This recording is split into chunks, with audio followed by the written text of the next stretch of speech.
At 6, the Home Secretary announces an independent inquiry after the murder of Sarah Everard. Priti Patel says the inquiry will look into what she called the systematic failures which allowed Sarah's killer to be employed as a police officer. It is abhorrent that a serving police officer was able to abuse his position of power, authority and trust to commit such a horrific crime. Also on the programme tonight. As the army steps in to help with fuel deliveries, the Prime Minister insists there's no supply crisis and he's not worried. What you can't do and must not do, Laura, is simply go back to the old, tired, failed model of the UK economy that has led to relative underproductivity by comparison with all our major competitors for decades and has held wages down. A former Facebook employee turned whistleblower tells US lawmakers that the social media giant is harming children, stoking division and weakening democracy. More than 200,000 pupils were off school in England last week for COVID-related reasons. And close to a month's worth of rain causes flash flooding in parts of the UK. We'll have the latest on the downpours. And coming up on the BBC News channel, can Arsenal, the only ever British winners of the Women's Champions League, produce a statement results as they kick off against the holders Barcelona tonight?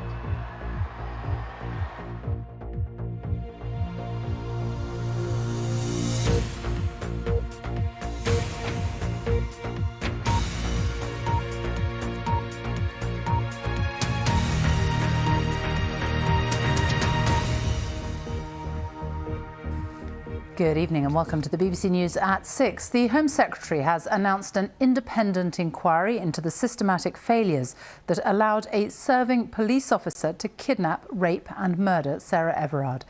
In her speech to the Conservative Party conference, Priti Patel said the public needs answers to ensure something like this can never happen again. Last week, Wayne Couzens was sentenced to a whole life term in prison. Our special correspondent Lucy Manning has this report. So many questions after Sarah Everard's murder. How could Wayne Couzens be a police officer? Why wasn't he stopped earlier? Why are women still not safe? Nearly a week after we learnt the full distressing details of what a police officer did to Sarah Everard, there will now be a wide-ranging inquiry. The public have a right to know what systematic failures enabled his continued employment as a police officer. We need answers as to why this was allowed to happen.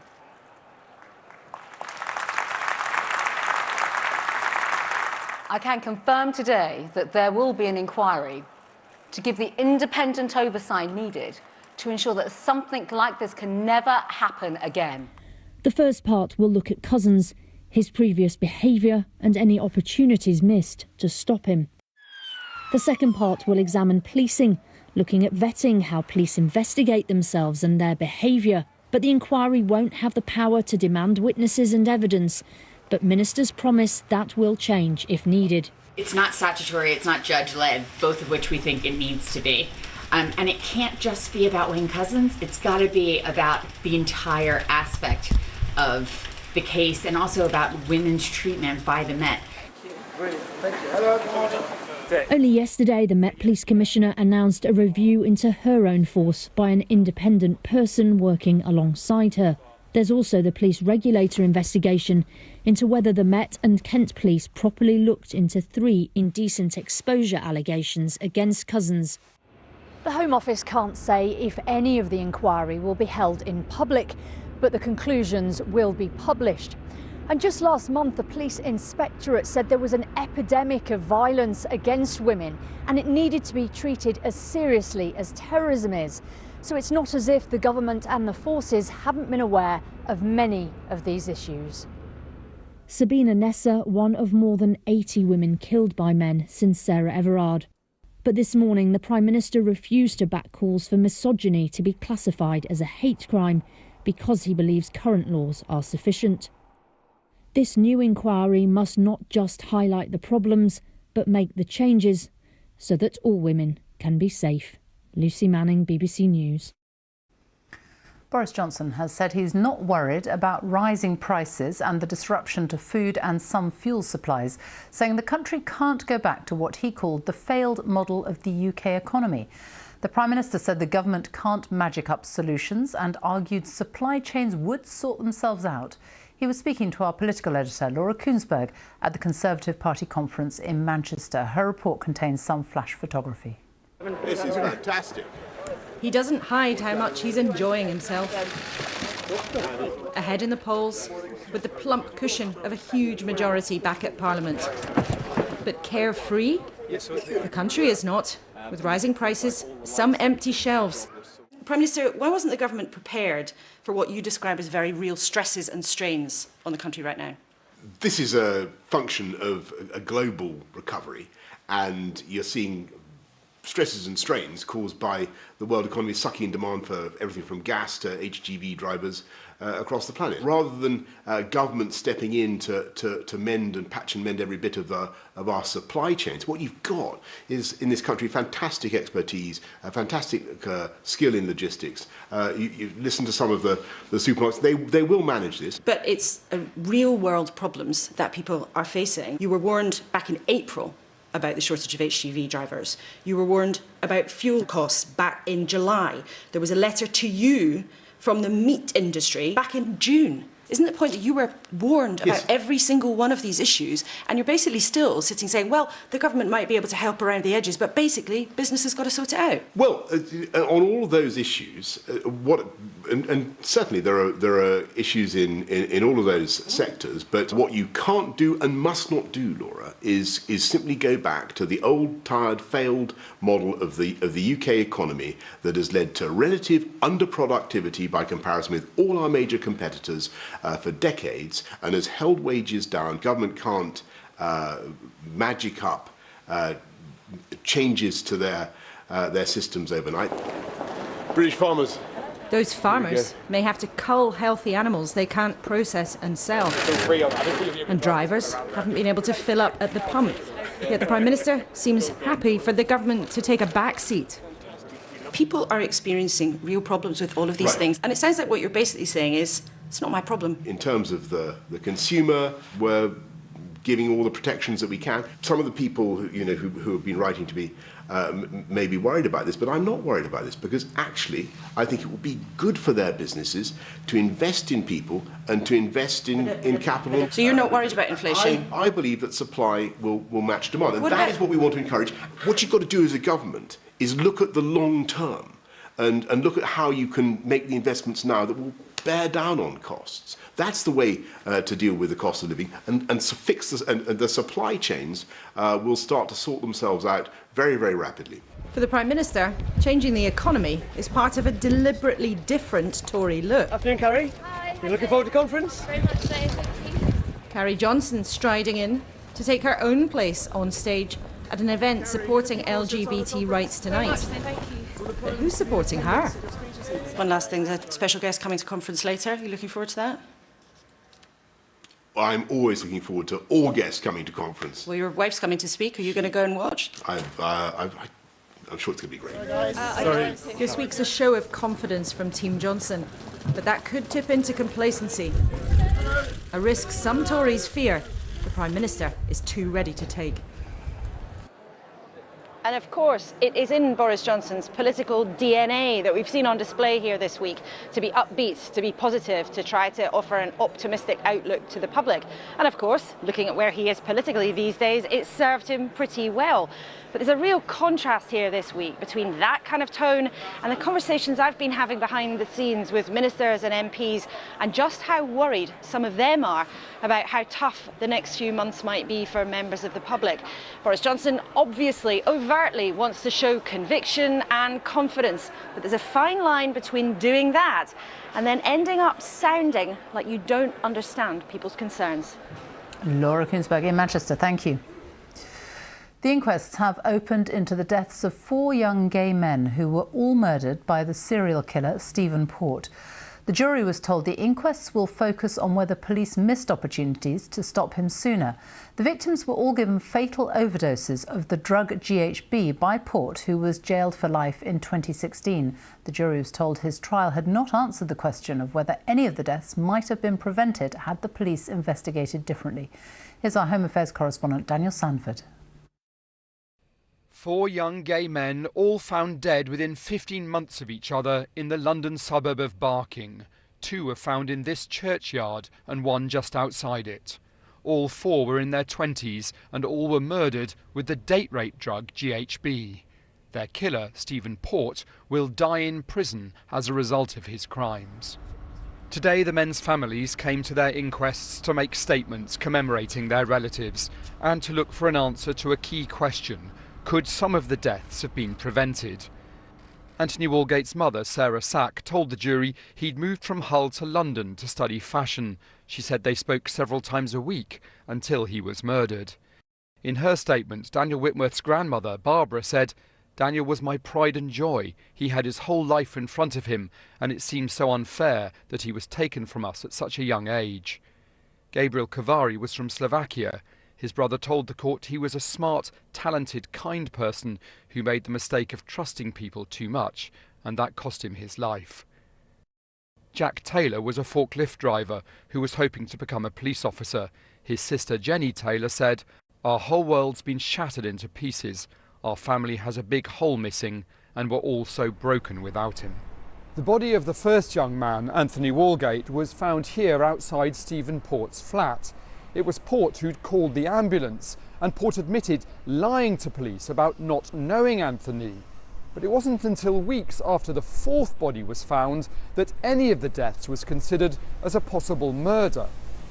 The coroner, Sarah Munro QC, told the jury, "We will have to consider, had the investigations into the earlier deaths been conducted differently, whether the lives of those who died later might have been saved."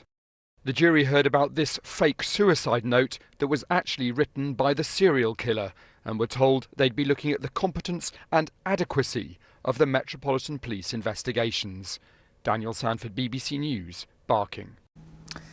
A former Facebook employee turned whistleblower has told a US Senate committee that she believes the company's products have harmed children, stoked division and weakened democracy. Frances Haugen told lawmakers the social media giant knew its apps were harming the mental health of some young users. Facebook said the company sees protecting its community as more important than maximising profits. Our correspondent James Clayton has this report. Oh, it's raining.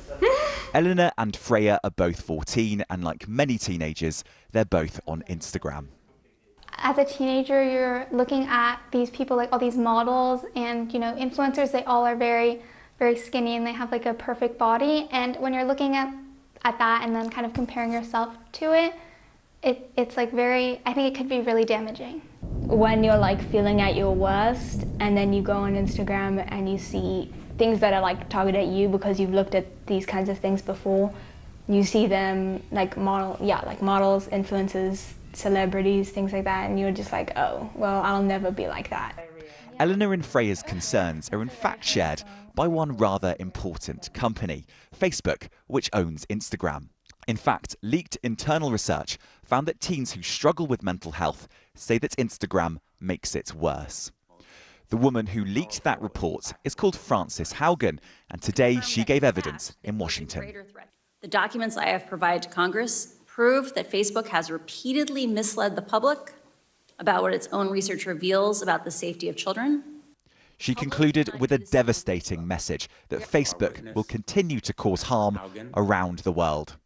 My fear is that without action, divisive and extremist behaviors we see today are only the beginning. What we saw in Myanmar and are now seeing in Ethiopia are only the opening chapters of a story so terrifying, no one wants to read the end of it.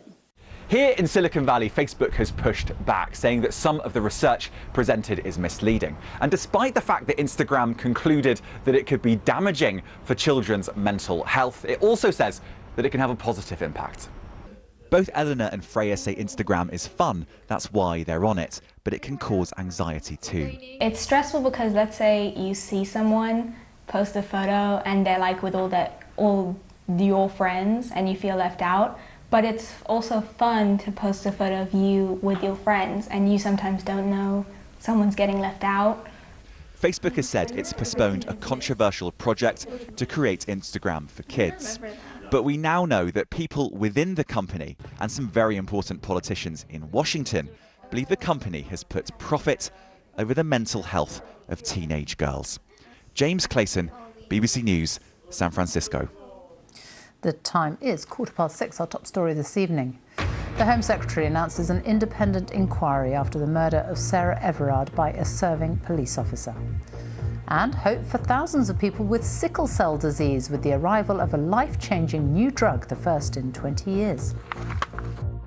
Coming up in Sports Day on the BBC News channel as Tyson Fury prepares for the third fight of his trilogy with Deontay Wilder. The WBC champion tells the BBC, win or lose, he could walk away from the ring with nothing left to prove.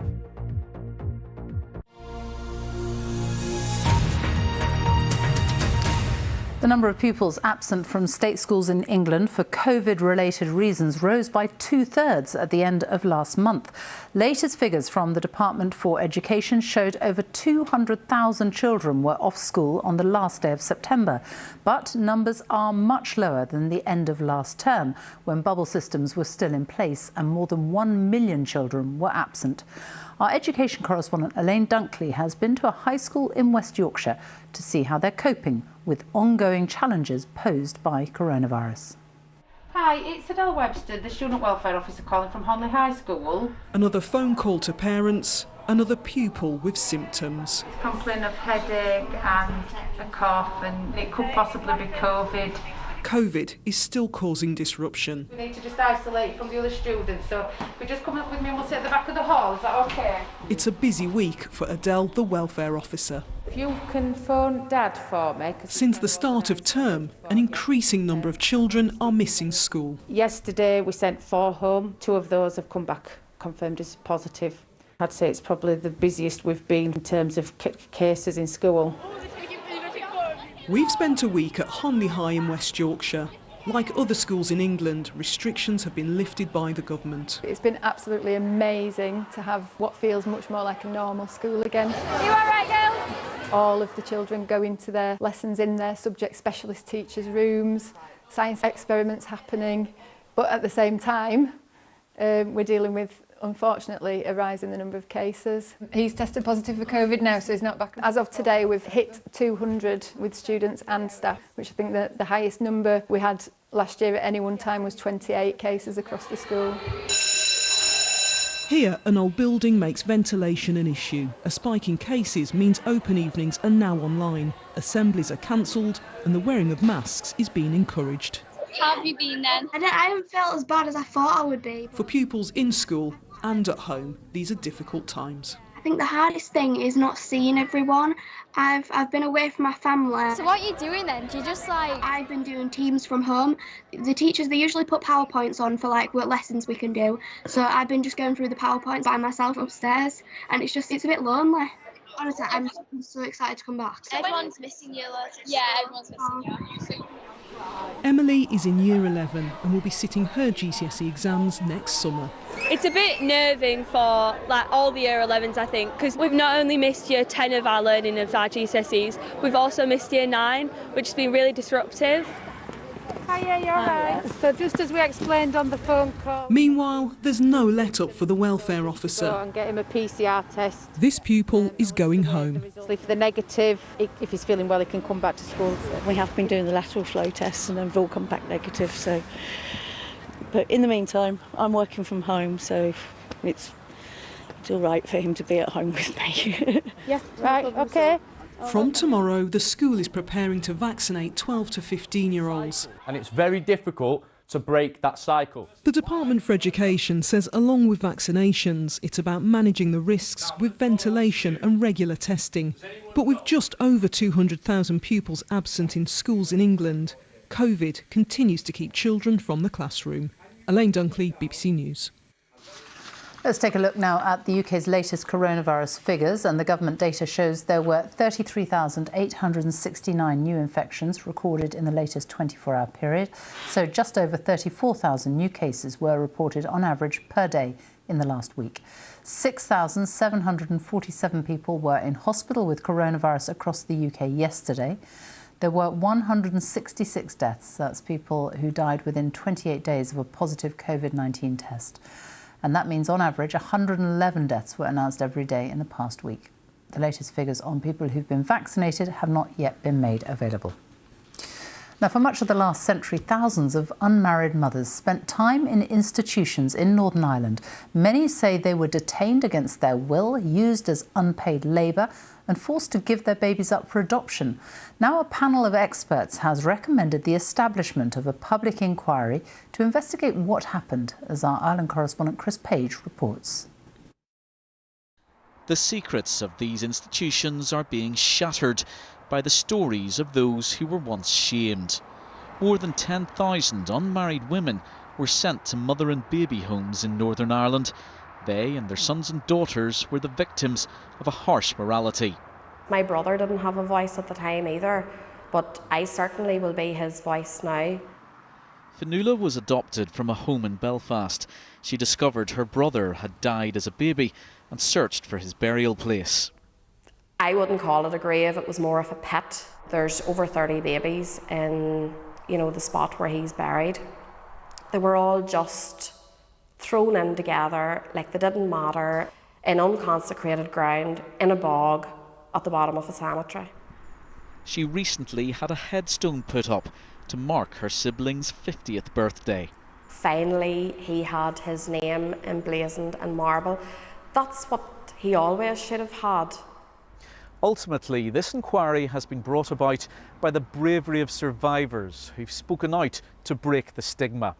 Now they want answers and accountability for what happened in these institutions and for the suffering of women and their children. Develop a human rights framework. The experts who've devised the investigation say it should fully uncover an appalling scandal. We can't put back the clock on those who've suffered so much throughout all of this period. But one of the things we can do is to recognise their truth. One of the many issues to be examined is the unpaid and exhausting labour in these institutions, Magdalen laundries. There were 4 in Northern Ireland. Over 3,000 women spent time in one. Caroline was sent to a laundry in Londonderry during her early teens. It was very frightening. Very steamy, very warm. Constant machines, you could hear the machines always going. At a very young age, one of the women taught me how to use a back presser. And it was a presser as big as this table. So there were many women in there who have been there for many years. A long, long time. Some of them women were in from they were young girls and died in it. There's a lasting legacy of trauma. Survivors hope the inquiry will expose wrongdoing and bring healing. Women was ashamed. Shouldn't have been ashamed. Caroline McGee ending that report from our Ireland correspondent Chris Page. An inquiry in France has found that more than 200,000 children, mostly boys, have been sexually abused by clergy in the French Catholic Church since 1950. The head of the inquiry said there were at least 3,200 abusers and accused the Church of showing a cruel indifference towards the victims. A Vatican statement said Pope Francis felt pain on hearing about the inquiry's finding. The Scottish Government has announced a £300 million package of investment in the NHS and social care ahead of a winter described as likely to be the most challenging ever faced.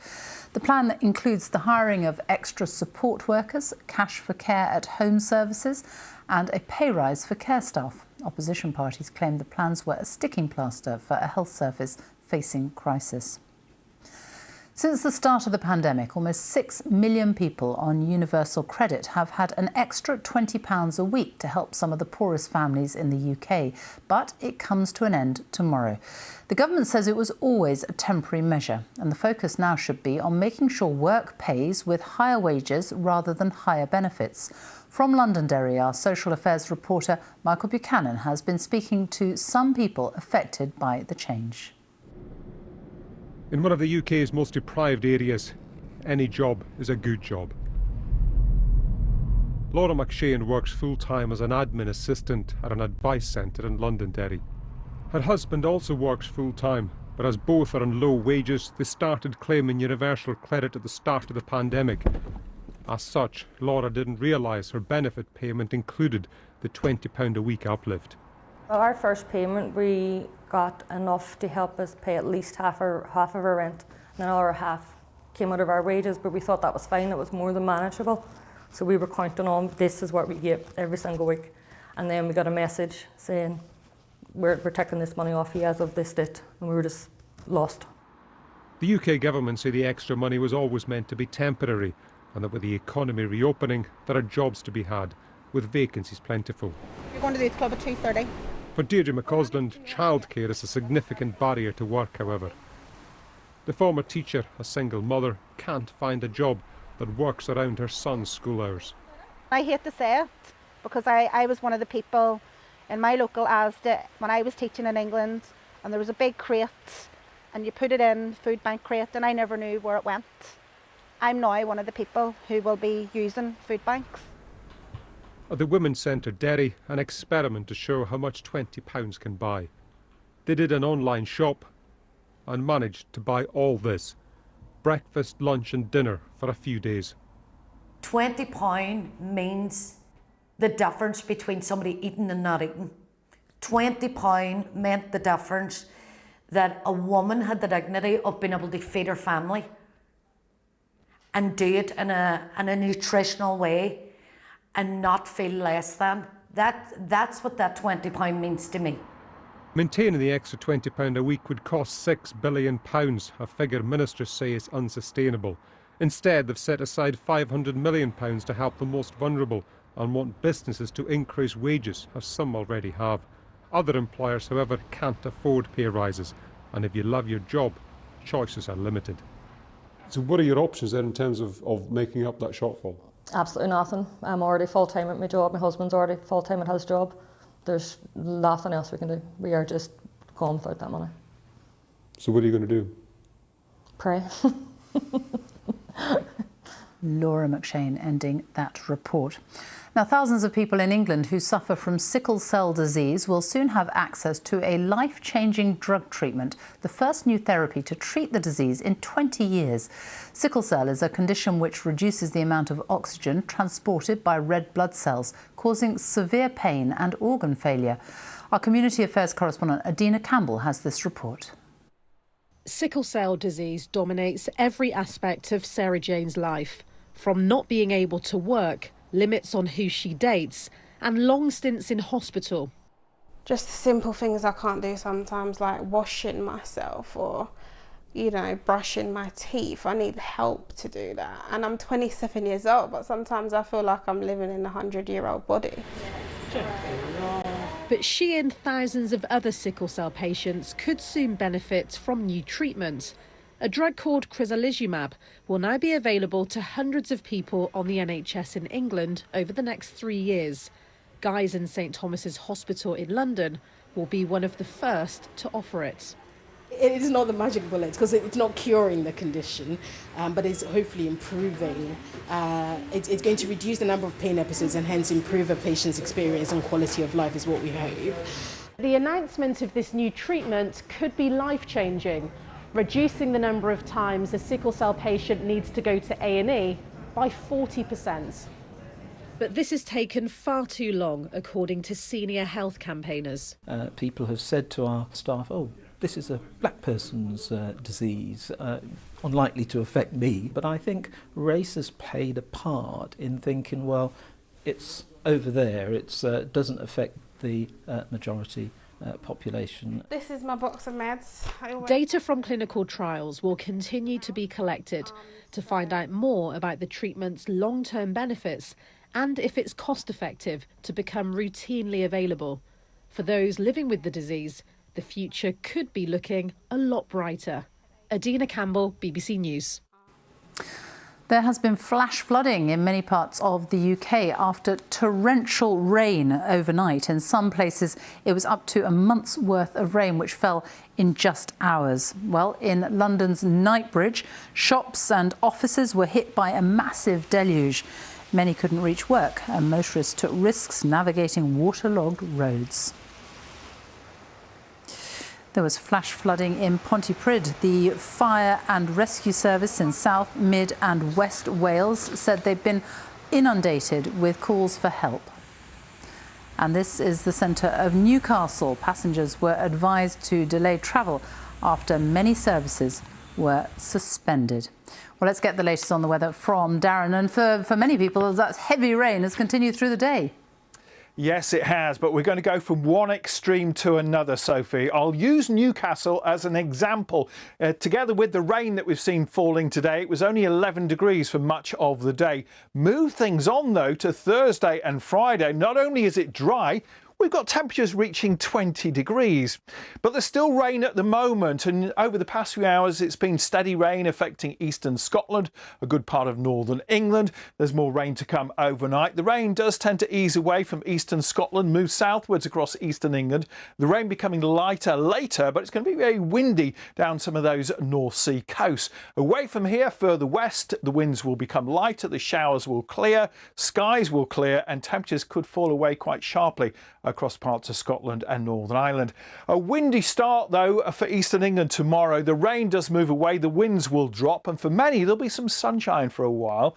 But we've got the clouds streaming in across western areas, bringing some rain in the afternoon, mainly affecting Northern Ireland. Ahead of that, though, something a little bit warmer than today across parts of England and Wales. But it will get warmer after that. The winds coming all the way from the tropics, bringing the warmth and a lot of cloud, and on those weather fronts some rain. It could be quite wet across parts of Argyll and Highland on Thursday. Some rain threatening Northern Ireland. Looks mostly dry for England and Wales, quite cloudy. Further east it will be brighter, but even with the cloud, because the air's coming from a long way south, we've got temperatures of 19 in Belfast, 21 in Hull.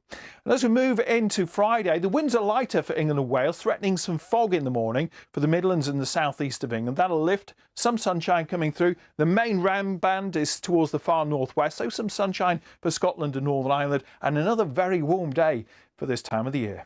Sophie. Darren, thank you. And that's all from the BBC News at 6. It's goodbye from me on BBC One. We join the BBC's news teams where you are. Goodbye.